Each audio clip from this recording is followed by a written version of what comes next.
didn't see you there. Welcome to my hutong apartment in Beijing. This is such a happy coincidence, not scripted at all. My name is Evelyn and I live here with my boyfriend, our fat cat, and Snorty Pug. It took us a really long and grueling process of apartment hunting and moving and like the real adults that we are, we finally have this cute little place in the hutongs of Beijing to call our home. I can't wait to tell you everything. We started apartment hunting in Beijing back in early February. Wow. Back then we had just been kind of toying with the idea of potentially moving in together around April, and yet, both of us being the apartment whores that we are, we had been looking at apartment listings since January. And then by the time February hit, we were like, maybe it doesn't hurt to start checking out a few apartments just to survey the market. Our budget was 10k RMB in total and we wanted to have a 1.5 bedroom or a 2 bedroom. I've made another video about where to find the listings, things to look out for, etc. I will link that video over here. The first apartment we looked at was a 2 bedroom in Xicheng district. It's a renovated unit in the hutongs with a huge gorgeous terrace. Oh wow, a terrace!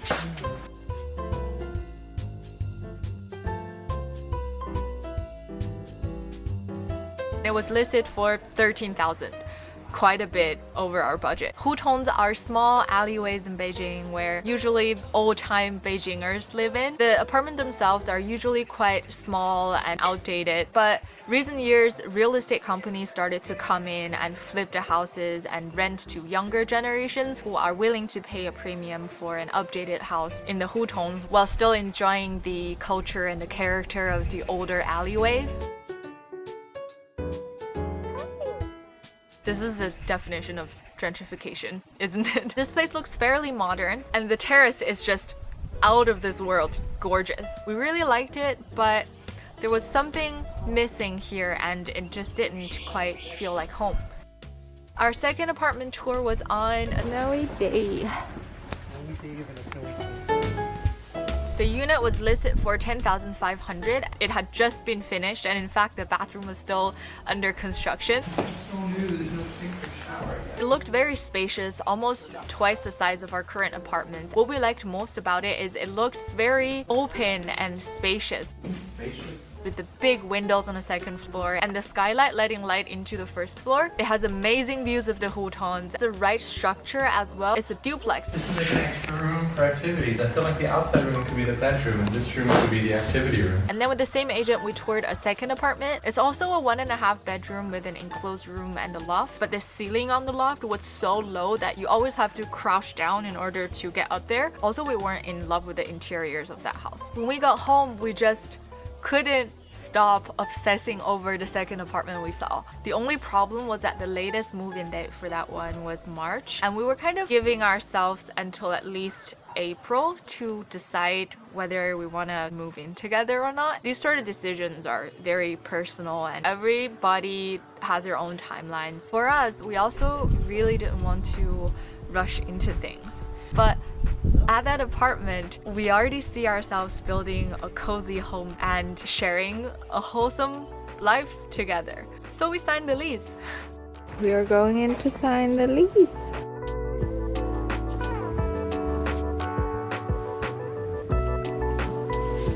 I don't believe in right or wrong choices, but I chose to sign the lease because all my life I had never felt so effortlessly happy. I think there had always been a small part of me that felt like I didn't deserve to be happy, so that every single time I had come close to happiness, I would think to myself, what's the catch? And it would only be a matter of time until everything starts to fall apart. But after coming all this way from 2020, I for once think maybe I deserve it. I started packing and moving out of my apartment right when I left TikTok.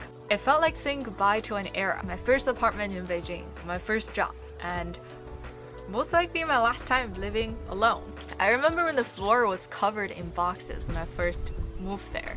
I remember slowly making it over bit by bit until it finally felt like home. I remember nurturing my little balcony garden and thinking, if this is the only way of life, if I didn't want to be a part of the rat race. I remember thinking that apartment was the only place I liked in Beijing. And then the kitchen pipes exploded and I finally decided to get out there and explore Beijing. Now, everything's reset to how they were before my existence. And the apartment will take on a new life. And someone will come here to write new stories. It took us 3 days to pack up my apartment and then another couple of days to pack up David's, which at that point had already accumulated an embarrassing amount of my belongings. At the very last minute, we decided to hire a moving company instead of renting a truck and moving everything on our own, which turned out to be the best decision we had ever made because important tip about the hutongs. Sometimes the alleyways are so small that trucks cannot get right up to your apartment. So it would have to be parked a few hundred meters away and you'd have to haul everything on foot from the truck to your building. We booked our move with a company called Z-Room.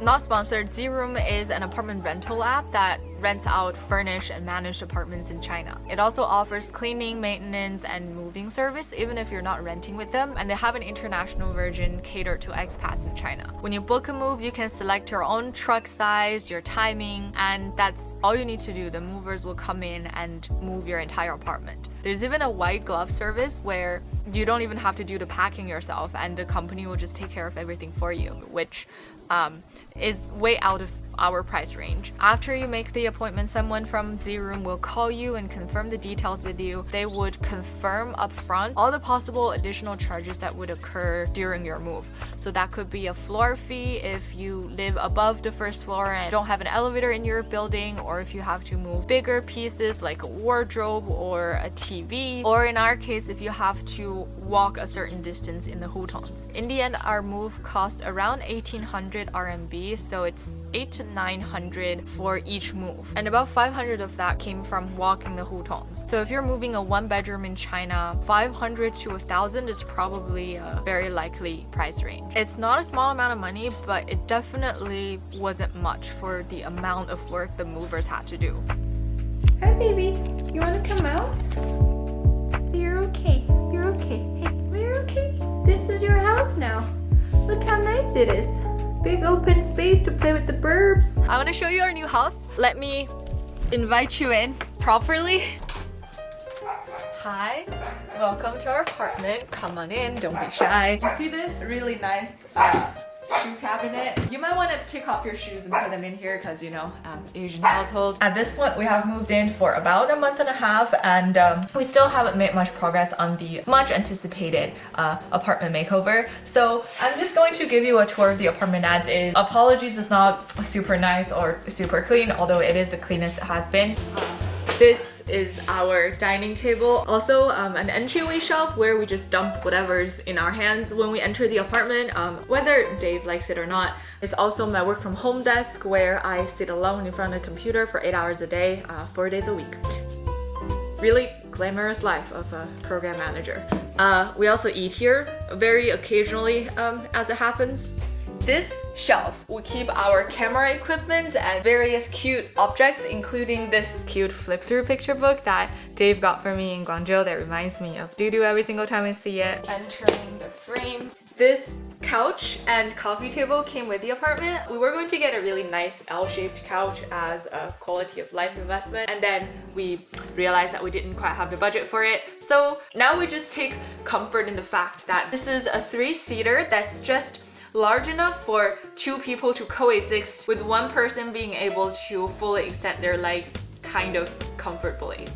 Ow! Facing the couch is our super fancy sound system, fanciest in this hutong. These chunky, boxy looking things are cassette tape deck and an amplifier. No, I did not have to ask Dave to explain how these things work before filming this video. Now, normally you would have to connect this to a voltage converter before you can plug it in and use it because it was from Japan, but not anymore after I broke it one day by plugging it directly into the power outlet, and then freaked out because I thought Dave would break up with me. Then I found a guy who repaired it and then changed the engine inside, so now you can plug it directly into a Chinese outlet.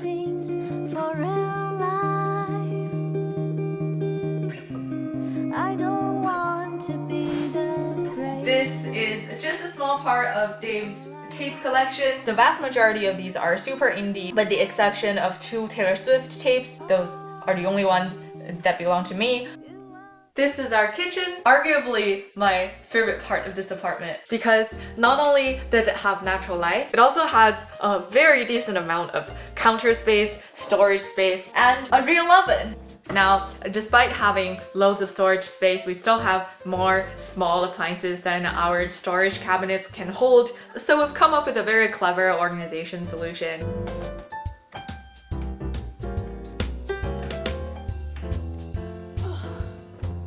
Super user-friendly. I wanted to do a huge makeover for the kitchen, but so far the only progress we've made was installing this bar for hanging pots and pans, this knife magnet bar, this 180 kwai operating counter as we're still waiting for our real kitchen island to arrive. Those boards have been there for at least 2 weeks. These are wall shelves that are supposed to go here. We're going to put them up sometime.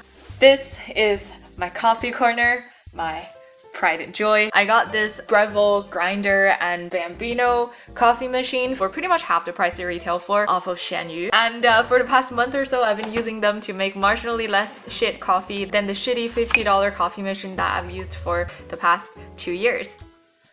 Oh, hey, didn't see you there. Over here is our storage corner. This is our pantry. It needs to be a lot more organized. And then here under the stairs is where we tuck away our household items.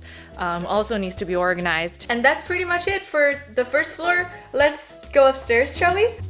This is our bedroom. There's pretty much no storage space here, so our clothes are literally just all hanging out here, and the clutter really bothers me. I have been saying that I want to get rid of this shelf and put storage units like right here, and also swap out this bed to have some more storage space underneath. And I wanted to put like a big shelf unit up here to store clothes, but none of that has happened. The only place in this apartment that's somewhat put together is the bathroom.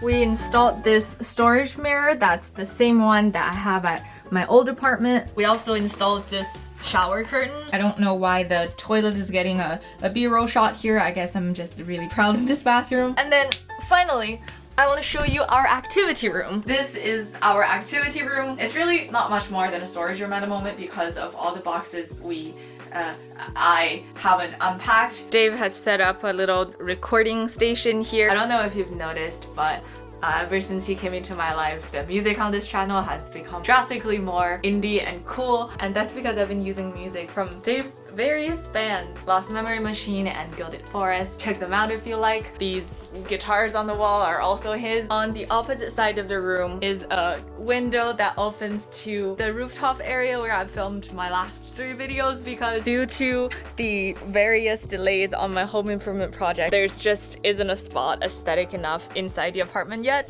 Over there is my herb garden. And I guess that's it for our apartment tour. Thank you for coming along. I will see you next time. Bye!